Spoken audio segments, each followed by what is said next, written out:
하나님께서 함께 하시고 도와주실 줄로 믿습니다. 오늘 혹시 무슨 날인지 아십니까? 6.25요. 수요일 한 달란트 6.25 2달란트 하나님께 주실 줄로 믿습니다. 오늘 6월 25일입니다. 대한민국에 전쟁이 생기고 75주년이 되었다고 합니다. 오늘 여기에는 이제 혹시 그 당시에 아픈 기억이 있는 분도 있을 것 같고, 대부분은 이제 그 당시에 이제 아픔을 겪어보지 않으시는 분들도 있을 것 같습니다. 저는 그 아픔의 순간을 경험하지는 못했지만, 그렇다고 굳이 전쟁을 경험하고 싶지는 않습니다. 너무나 아프고 슬프고 어려운 시기를 보내야 하기 때문인데요. 지금도 이제 세계 곳곳에서 전쟁이 일어나고 있고, 또 이제 이스라엘과 이란이 휴전했다는 얘기도 들립니다. 다투고 싸우는 모습이 참 너무 안타깝고 또 마음이 아프고, 또 그로 인해서 많은 분들은 목숨을 잃어야 하고, 또 참 그 모습이 너무나 안타깝고 마음이 아픕니다. 6.25 전쟁으로 인해서 이제 큰 역사적으로 봤을 때 너무나 많은 희생이 있었고, 또 남쪽으로 내려오고 또 북쪽으로 올라가는 가운데서도 이 싸움이 끊이지 않고 있었고, 그래도 하나님께서 우리 나라를 사랑하셔서 이 낙동강 이남으로 이렇게 다 이제 밀리지 않고 그래도 지켜주셨다고 믿습니다. 그래서 이 땅을 지켜주시고, 이 땅에 이제 복음이 전해지게 하시고, 다시 교회가 세워지게 하시고, 또 지금까지 지켜주신 것도 하나님의 은혜가 아닐까, 저는 그렇게 믿습니다. 하나님의 은혜인 줄로 믿습니다. 더 나아가서 우리나라가 하나님의 은혜 가운데 복음적으로 이렇게 통일이 되었으면 좋겠고, 이 땅에 전쟁이 다시 없이 하나님의 은혜로 통일이 되었으면 좋겠고, 또 세계 열방 가운데 귀하게 쓰임받는 나라가 되도록 기도하고 있습니다. 전쟁을 통해서 이 땅이 참 이렇게 폐허가 되었음을 알 수 있습니다. 근데 더 중요한 것은 이제 그 폐허를 바라보는 우리의 마음이 더 중요할 텐데, 그 당시에는 그 전쟁의 아픔을 겪은 그 당시에는 그래도 이제 절망하지 않고 끝까지 이곳에 생명을 심고 다시 생명이 살아나는 역사가 있었다라는 것입니다. 그때 이제 우리 믿음의 그리스도인들이 더 열심히 믿음을 가지고 하나님을 의지하며 앞장서는 그런 모습들이 있었습니다. 폐허가 된 이 땅에, 전쟁으로 인해서 많은 아픔과 상처가 남긴 이 땅에 우리 믿음의 그리스도인들이 이 땅을 바라볼 때에 큰 아픔과 슬픔은 있었습니다만 다시 살리고자 하는, 세우고자 하는 그 마음이 있었다는 것이죠. 그래서 먼저는 하나님을 바라보며 통곡하는 마음으로 하나님 앞에 엎드려 부르짖어 기도했다는 것입니다. 그러면서 하나님께 기도하기를, 하나님 이 땅 고쳐 주옵소서, 이 땅 살려 주옵소서, 이렇게 마음 아파하며 기도하며 살려줄 것을 간구했다는 것이죠. 그리고 두 번째는 다시 세워야 한다는 사명이 있었습니다. 다시 살려내야 되고 다시 세워야 한다는 그런 사명이 있었습니다. 그래서 그 하나님께 부르짖어 기도하는 가운데 그 사명을 가지고 나아갈 때 하나님께서 은혜를 베풀어 주시고 다시 살려 주셨다는 것입니다.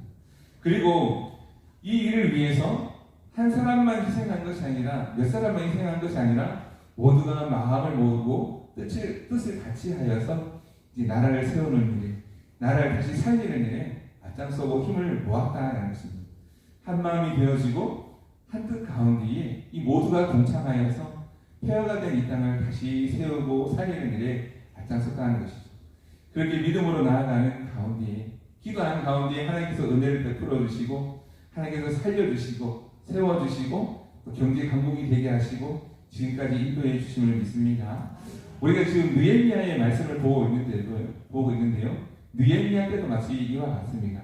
모든 것이 무너지고 폐허가 된 그 땅에 그래도 하나님께서 느헤미야를 택하시고 부르시고 함께 기도하고 함께 모여서 예배 공동체를 세우고 다시 성벽을 쌓고 다시 이 성전을 새롭게 하는 모습 가운데 하나님께서 다시 살리신 역사를 느헤미야 말씀을 통해서 보고 있지 않습니까?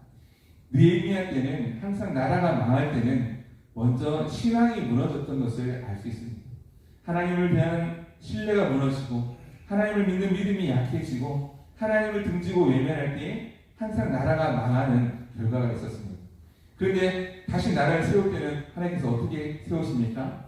먼저 교회를 세우게 하시고 신앙을 새롭게 하여 주시고 그 다음에 나라를 세워가는 그런 모습들을 보게 됩니다. 우리나라에도 마찬가지였습니다. 우리나라에도 완전히 폐허가 된 그 땅에 하나님께서 사랑하셔서 기도하는 자를 하나님께서 세우시고 그 기도하는 자를 앞세우시고 그 기도하는 자를 통해서 함께 기도하면서 함께 마음을 모아 나아갈 때에 하나님께서 그 기도를 들으시고 이 땅에 은혜를 베푸시고 교회가 세워지게 하시고 나라가 세워지게 해주셨다는 것입니다. 아무것도 없던 그때에 다시 하나씩 교회가 일어나기 시작했고요. 판자교회도 세워지고 정말 피난민 속에서도 성경 공부를 했다고 하고요. 또 힘들고 어렵지만 먹고 살기 힘들고 어렵지만 이제 나만 생각하지 않고 또 먹을 것도 나눠주고 서로 도우며 그렇게 살았던 것이죠. 그런 가운데 시작했던 이 나라가 지금까지 올 수 있지 않았겠습니까?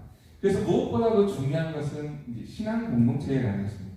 믿음의 공동체가 참 너무나 중요합니다. 그래서 믿음의 공동체가 믿음을 잃어버리면 결국 교회도 무너지고 나라도 무너지게 되는데요. 그러나 비록 어려운 가운데 죽는다 할지라도 다시 신앙 공동체가 회복이 되면 다시 회복할 수 있다는 것입니다. 다시 교회를 세우고 다시 공동체를 세우고 다시 하나님의 나라가 이 땅 가운데 이루어질 수 있도록 하게 하신다는 것입니다. 그래서 참 이렇게 믿음이라는 게 참 중요합니다. 믿음을 잃어버리면 사실 모든 것을 다 잃어버리는 것이죠. 나라가 망하는 것도요. 처음에는 믿음을 잃어버리면서부터 시작하고 하나님을 경외하지 않는 것부터 시작해서 나라가 망하게 되고요. 나라가 다시 세워지는 과정도 믿음으로부터 시작한다는 것입니다. 우리가 믿음이 약해지면 약해질수록 결국 나라는 약해지고 결국에는 망하는 결과가 있습니다. 그래서 신앙 공동체가 너무나 참 중요합니다. 그래서 예배가 중요하고요. 예배의 자리를 지키는 것이 얼마나 중요한지 모릅니다. 예배의 자리를 지키는 사람들을 통해서 하나님께서 그 기도를 들으시고 교회를 지키시고 나라를 지키신다는 것입니다. 소돔과 고모라가 어떻게 망했는지 아십니까? 의인 한 명이 없어서 망했습니다. 그래서 아브라함이 의인 10명만 있으면 의인 10명이 있으면 이 나라 망하게 하는 것이 옳습니까? 의인 10명 있으면 이 나라 망하지 않게 하겠다. 9명, 6명, 5명, 한 명만 있어도 나라를 망하지 않게 하겠다. 그때 모든 사람이 다 범죄하였을 때에 이 소돔과 고모라가 망했던 건 아니겠습니까? 의인 한 명만 있어도 그 한 명을 통해서 하나님께서 역사를 일으키시고 나라를 세워가신다 하는 것입니다. 그래서 하나님의 말씀을 보면 얼마나 이 믿음의 한 사람이 중요하고 예배 자리를 지키는 것이 얼마나 소중하고 중요한지 알게 된다는 것입니다. 히브리서 10장 24절 25절 이 말씀이 있습니다. 우리 같이 한번 말씀을 다시 한번 읽어보겠습니다. 오늘 말씀은 아닌데요. 히브리서 10장 24절 25절 말씀 우리 같이 한번 읽어보겠습니다.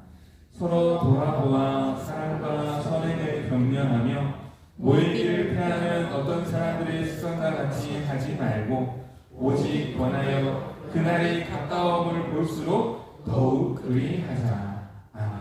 그 신앙 공동체가 있으면 서로 사랑하고 서로 돌봐주며 선행을 격려하며 그렇게 나아갈 때에 결국 이 모습이 교회도 살리고 우리 지역도 살리는 것뿐만 아니라 나라와 민족을 살리는 그 믿음의 시작이 된다는 것입니다.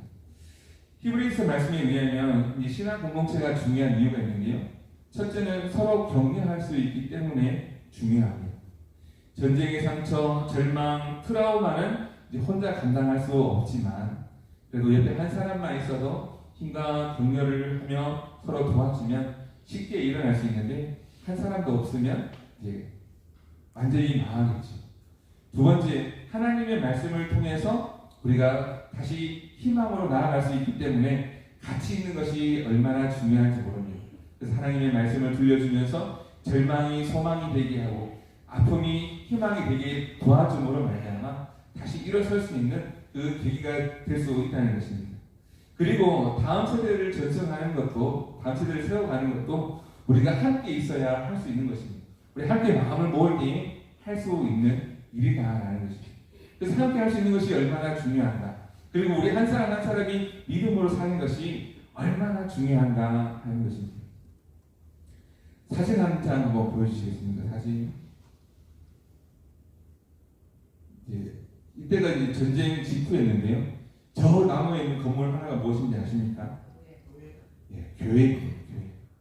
그때 전쟁통에 모든 것이 무너지고 폐허가 된 이 땅에 교회 배가 하나 남은 겁니다. 저 교회가 이제 포항제일교회인데요. 그때는 포항제일교회였고 지금의 포항제일교회하고는 좀 다릅니다. 지금의 이제 포항소망교회인데요. 이제 이때에 저 교회 하나 남고 모든 것이 완전히 무너졌다고 합니다. 그런데 하나님께서 어떻게 이 나라를 세우셨습니까? 다시 거꾸로 생각해 보면 이 교회를 통해서 다시 이 나라 이 민족을 하나님께서 살리신 것입니다. 에스겔 37장 말씀에 나오는 정말 마른 뼈밖에 없는 폐허가 된 그 땅에 하나님께서 생기를 불어넣으시고 하나님께서 다시 살려주신 역사가 있었지 않습니까? 우리 대한민국 땅도 마찬가지였다는 것이죠. 1950년에 시작된 6.25 전쟁부터 시작해서 이 땅이 완전히 폐허가 된 이 땅에 정말 마른 뼈와 같은 이 땅에 하나님께서 성령의 바람 후 불어넣어 주시사 정말 다 죽어가던 영혼들이 살아나게 되고 하나님의 군대가 되고 지금까지 달려오게 되었죠. 그런데 이제 시간이 점점 지나면서 이 풍요 속에 더 우리 믿음은 약해지고 작아지고 언제 그랬냐는 듯이 아픔과 슬픔은 다 잊어버리고 또다시 이제 제약된 길로 달려가는 그런 모습이 얼마나 많은지 모릅니다. 그래서 예배의 소중함을 잃어버리고 또 공동체, 교회의 소중함을 잃어버리고 신앙의 유산을 다음 세대에 전하지 못하며 이제 나한 사람 신앙 지키기도 어려운 이때를 우리는 살아가고 있는 것이 아닌가. 우리 젊은 사람들 보면 전쟁을 모르지 않습니까? 전쟁을 모르는 세대, 아픔을 모르는 세대, 그래서 다시 교만하여서 빠르게 제약으로 달려가는 모습들이 얼마나 많은지 모릅니다. 결국 또 그러다 보면 하나님께서 책망하시고 벌 주실 때에 또 큰 아픔을 겪게 될 수도 있는데 저는 그렇게 되지 않기를 간절히 소망합니다. 하나님께서 채찍질 하시면 얼마나 아픈지 모릅니다.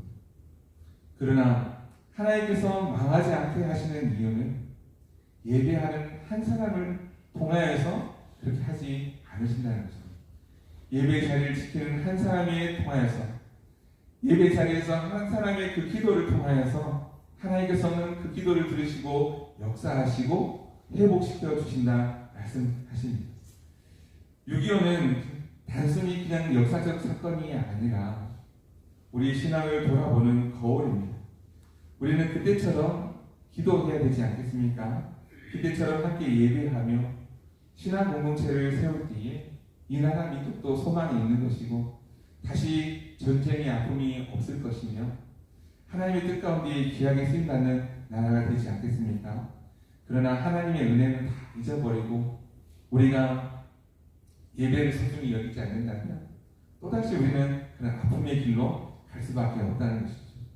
이스라엘 백성들이 느헤미야 선지자가 있었던 그 당시 그때처럼 다시 하나님께서 그 외국의 군대를 보내시고 아픔을 겪게 하시고 나라가 망하게 하시고 성전이 다 무너지게 하시고 그때서야 또 후회하며 다시 울며 하나님께로 나아오기보다는 쓸데없는 그런 아픔을 겪지 않아도 쓸데없는 그런 힘든 과정을 겪지 않아도 늘 하나님 앞에 신실한 모습으로 서갈 때에 하나님께서 그 믿음의 모습을 보시고 도우시고 함께 하시고 하나님께서 지켜주시지 않겠습니까? 우리가 더 예배를 소중히 여길 수 있는 그 마음을 가져야 할 줄로 믿습니다. 하나님께서는 그 무너진 폐허 속에서 그 교회를 지켜주셨고 그 교회를 통해서 믿음의 공동체가 세워지게 하시고 다시 이 나라를 세워주었던 그 사실을 기억하고 우리가 다시 그 아픔의 길로 가기보다는 하나님께서 기뻐하시는 그 믿음의 길로만 걸어갈 수 있는 우리 모습이 될 수 있기를 간절히 소망합니다. 아무도 예배하지 않는 그곳에 있다 할지라도 아무도 하나님을 찾지 않는 그곳에 있다 할지라도 나 혼자서라도 하나님을 예배할 수 있는 그 한 사람의 믿음, 한 사람의 그 기도, 한 사람의 그 신앙을 하나님께서 귀하게 여기시는 줄로 믿습니다. 우리가 한 사람 한 사람이 그런 한 사람의 예배자, 하나님께서 찾으시는 예배자가 될 수 있기를 간절히 소망합니다. 오늘 말씀 느헤미야 말씀에서도 보면 제사장이 나오고 레위인이 나오고 찬양하는 노래하는 사람들이 나옵니다. 그 사람들이 믿음의 자리를 지킬 때에 그 믿음의 공동체를 통해서 나라와 민족이 세워지게 하셨고요. 그 민족을 통해서 하나님께서 역사하셨습니다. 기도하는 한 사람, 믿음의 자리에서 지키며 예배하는 한 사람, 하나님께서 기억하시고 함께 하심을 믿습니다. 우리 모두가 하나님께서 기억하시는 그 한 사람 될 수 있기를 간절히 소망합니다. 우리 다시 한번 찬양하겠습니다. 아무도 예비하지 않는 그곳에서